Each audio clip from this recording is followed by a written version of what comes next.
What's up? I'm Vin, and today I want to investigate the graph of y equals cosecant inverse x. And to do this, we want to use the calculator. And if I start with y equals cosecant inverse x, one thing we could do algebraically is we could take cosecant of both sides.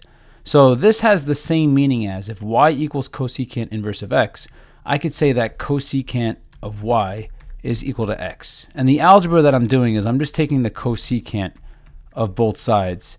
And notice on the right hand side of this equation, cosecant and cosecant inverse are opposites, so they cancel out, and it brings us here. But now think about the definition.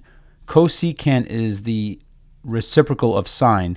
So cosecant of y, I could rewrite that as 1 over sine y is equal to x.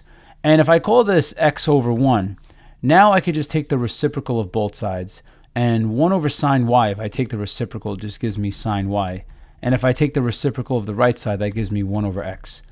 So then the last bit of algebra is, if sine y is equal to 1 over x, we could do the sine inverse of both sides.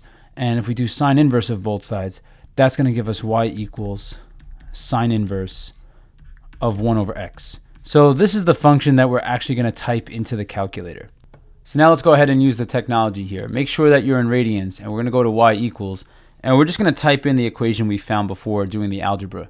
So we're going to be doing sine inverse of 1 over x. So 1 divided by x. And we graph this. And notice we get a picture here, but there's a lot of wasted space above and below. So what we could do is we could bring the window down here. We could bring this, let's say, from y equals -3 to y equals +3. Because the benefit of making it lower is it's going to give us a better picture of what this thing actually looks like. So here's the calculator sketch of cosecant inverse x. But now if we want to be precise here, how do we know where this section of the graph begins? And how do we know where this section of the graph ends? And of course there's going to be arrows here telling us this graph does go on forever. So what we want to investigate, we want to think about where does this graph, let's say I start with quadrant 1. This part of the graph is going to begin at 1. And if we want to be sure of what's the y value here, we have to think about what is cosecant inverse of 1 equal to. So what we could do is, to find cosecant inverse of 1, we could look for what angle makes cosecant equal to 1, and the mystery angle would be pi over 2. The way I know that is because cosecant of pi over 2 is the same thing as 1 over sine of pi over 2, and sine pi over 2 is 1, so this all equals 1. So that tells us cosecant inverse of 1 is equal to pi over 2. So that tells us the graph goes up to pi over 2. And then at -1, we would go down to negative pi over 2 like this. So then if we had to identify the domain of our graph, well, notice it goes all the way to the left. So that would mean it goes all the way out to -infinity. But then the x value stops for a moment at -1, but we would include this in our domain here because this point is included in the graph. And then we would do the union here, and this second part of the graph in quadrant 1 starts at 1 and goes all the way out to x as x goes to infinity.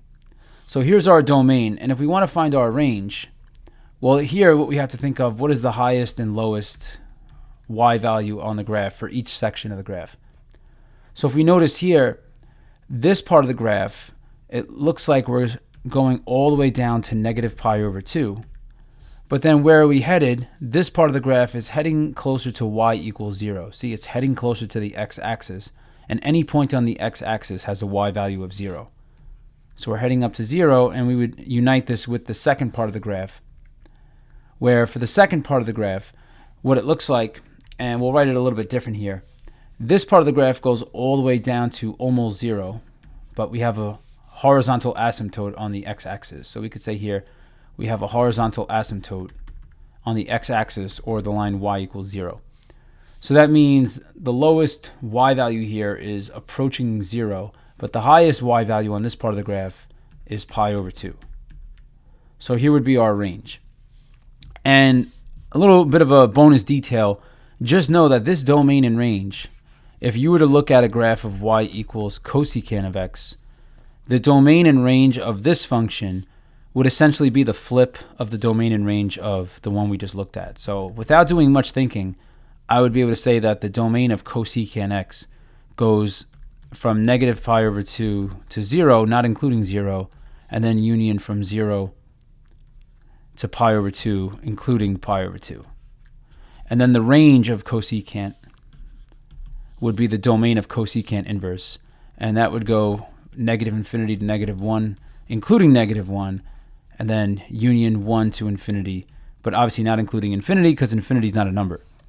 All right, but this is our graph of cosecant inverse x, and here are some key features of the graph. Okay, well, this is going to conclude this video on graphing cosecant inverse x. If this video was helpful, please like and subscribe. It really helps me grow the channel. And if you got any requests, just leave the topics you want me to cover in the comments section below. And thanks for watching.